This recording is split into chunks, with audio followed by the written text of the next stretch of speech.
Greetings and salutations, tube dwellers, and welcome to another Mad Bag Gamer commentary. I'm bringing you something pretty rare today, a mirror match. What? Protoss versus Protoss. I don't show you many of these because I don't play this match very well. Protoss is my main race, but this is very coin flippy, and I guess I'm just really bad at flipping coins. No, that's a bad excuse. There's a lot of things that I could do better in this matchup. The thing is that they're very small, and I don't know. Half of me wants to say they're easy to see the better things you can do. Half of me wants to say that it's really difficult to see the better things you can do. So my opponent here, Covert Ops, we see a little friendly banter, and we're spawning on the map Korhal Compound. I'll be in the bottom left as your red Protoss, and we have the top right, I assume he'll be blue, of course, there you see his name, the blue Protoss, Monsieur Covert Ops. I'm not going to do anything cheesy. I almost want to say that if there is a matchup where cheese is a valid strategy, it's Protoss versus Protoss. And that's only because macro is not really a valid strategy. So in most matchups, if you play macro, that's good. The more you play macro, the better you'll get at macro. And generally speaking, once you're decent at opening the early game and staying safe, if you're better at macro, you'll always be able to take it to the late game and beat him there. So you should practice macro as much as possible, right? Well, in this matchup, two bases are rare. Lately in pro matches, they've been getting so ridiculously spot on with everything that they can kind of get to two base and plus, go beyond that even. But in Diamond, which is where I am, that is not the case. Oh, and here's something a little tricky. It did look like it was a gateway. I clicked on it to ensure. But he's got his gateway in kind of a tricky position. It looks like he probably did that just to worry me. When I come into his base, I don't see a gateway. I might flip out and do something drastic, like drop a forge, thinking I'm getting ready to have to defend proxy gateways. But luckily my patrol path went at a wide angle through his base, and I spotted the gateway.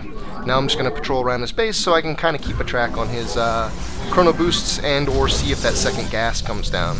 So as I was saying though, cheese is kind of valid in Protoss versus Protoss as like a this is all I'm ever going to do in this matchup kind of strategy, because the matchup stays on one base 90% of the time anyway. Cheese is a one-base play. It is like the most all-in of one bases. You sacrifice basically everything to do something like double gateway outside of his base, or do a forge and build cannons in his base. It's incredibly all-in. It's really difficult to follow up, especially if he goes something standard and defends it. So I want to say cheese is standard. However, I just don't like that. I just even in Protoss versus Protoss, I go the macro route. I figure if you can do it, if you can get good at it in this matchup, then you're going to find minute little changes in your play that will make you infinitely more solid against Terran and against Zerg. So I think it's great to, even in Protoss versus Protoss, go for the macro game. And that's what I'm doing. You've noticed that I've spent a lot of chrono boosts on my probes. I don't have the number of chrono boosts saved up that is common to a 4-gate. Normally I would have a lot more chrono boosts right now, and I would be just chain dumping that on that cyber core. I don't have a whole lot. He can probably see that. He can probably tell. And I'm getting a Starcraft to chase a scouting probe away. The second his probe's gone, I'm going to drop this Twilight Council. Now there's a couple different things you can do with this Twilight Council, and you gotta be spot on with any of them. That could probably be said for anything in Protoss versus Protoss. You gotta be spot on with anything you do, because if he is a speck more spot on than you, it's over. It's over. He beat you. He got, you know, one stalker shot off and killed your stalker. Now he's got 3 and you've got 2. Over. Game's over. No, but anyway, I'm gonna be doing something tech-oriented, which means that if he 4 gates, it's gonna be a very narrow hold. And I could do Blink. Right now I've got the resources for it. If I wanted to do Blink, this would be an ideal opening for it, but that's not necessarily what I'm going for. And I'm not going to say that this is optimized. This is something that I've played around with a little bit in Protoss versus Protoss, but that I haven't, you know, I don't know. I don't think any of my builds are optimized, but that's because I'm in Diamond. And there you see the magical bit. the Dark Shrine. I've got 2 Stalkers out on the map trying to check for probes, laying down proxy pylons, trying to check for pressure, and sure enough here he's got 2 Stalkers pushing up on my front. He gets some pot shots off on my Stalker, really not ideal, and even worse, he traps my other Stalker out. So just to keep it alive, I send it away.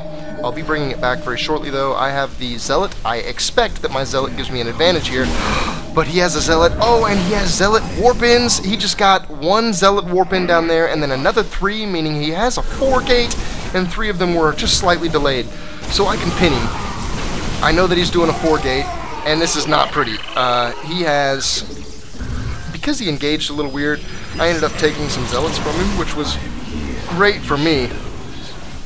But he has more production than I do, so even being a touch ahead for just a second, it doesn't mean anything a couple warp-in cycles from now. So really, I'm playing a waiting game. I have to survive until my Dark Shrine is done, and there you see all 4 warp-ins occurring all at once. They're Zealots, they're on the high ground. It is nasty in my face. He is going to be laying the pressure on. Luckily, when you do a 4-gate, you tend to do it with 1 gas, and it tends to be split between Zealots and Stalkers, and more so on the Zealot side. 1 gas gives you about 100 gas every minute, so that's roughly 2 Stalkers every warp-in.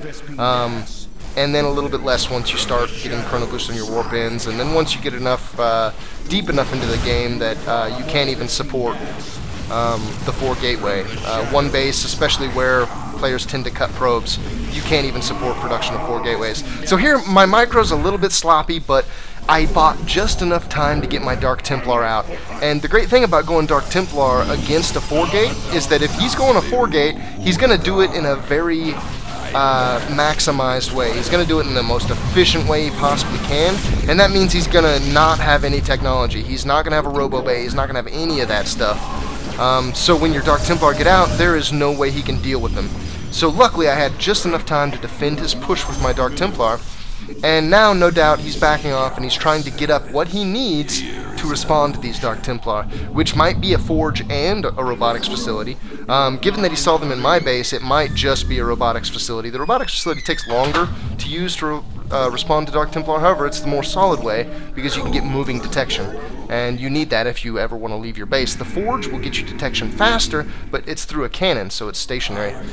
Now, it took me a long time to get up to his base. By the time I get there, I see the little Wiggly. He has an observer, and my Dark Templar dies. Luckily, I did that with 1 Dark Templar, not my whole pack. It would have been really bad to lose that much of an investment.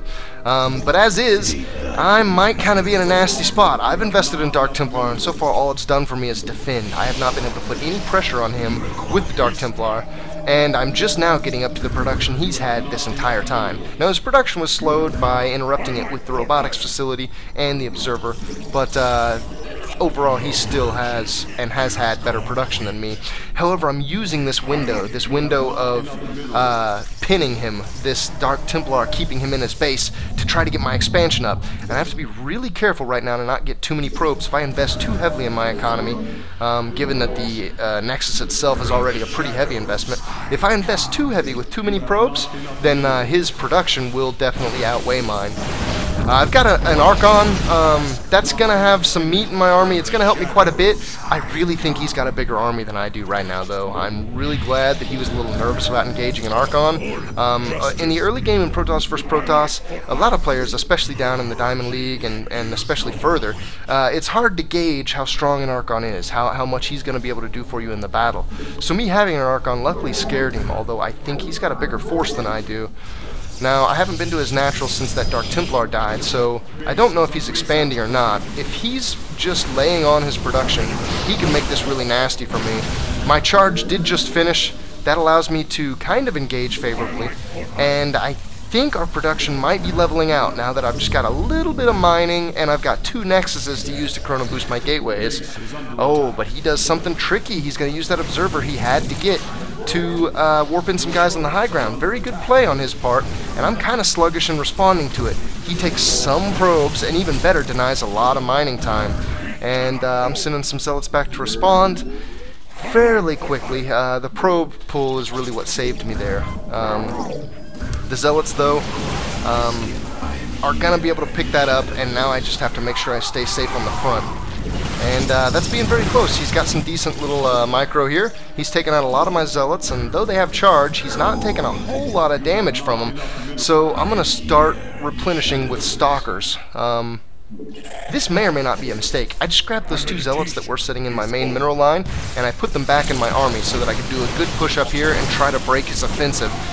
That's going to leave me open, though. Of course it is. I don't have anything back in the main. And there comes the assault from him. Luckily, I did a little warp in. I've got some zealots pretty close to being able to respond. And I'm going to go back to being defensive. He's going to kill more probes. Hopefully the few that I built still have me with an advantage. Generally when a player 4 gates, he's going to stop real early anyway. I did not stop early. I went kind of deep on the probes, even on 1 base, and then got a few more when I got the 2nd base out. So there I am again, adding these zealots back into my main force, and I'm going to try once again to break this offensive. Ooh, a decent little bit of micro pulling that Archon back. Almost all of his shields are gone. And here we go. We are fairly evenly matched, and I've got a flank coming up. A couple force fields making his micro a little sloppy. And I broke his offensive. Not only that, but I broke his offensive while he was all in. He had not expanded. Here we have the score screen. Not a terribly long match, 14 minutes. Actually, that's a pretty long Protoss versus Protoss. Not probably a whole lot to see here. There will be the army value. Let's see, so right around 6 minutes is when the 4 gate begins. Let's see, these are in second increments, so this is 3 minutes, this is 6 minutes. So 6 minutes is right here, and it actually looks like, it's kind of weird seeing that. Covert Ops really, yeah, so this is when my Dark Templar pushed him back to his base, and when I expanded, and it takes me a while to start getting my production really in the kick of things. He did not expand, and you see that his army is just skyrocketing right through here. And then we kind of pull even as he starts throwing things away in my base, and as my charge lot Archon army gets to finally catch him. Let's take a look at the replay real fast. I'm going to buzz through this quite quickly. Setting up his control groups. Is everything going down?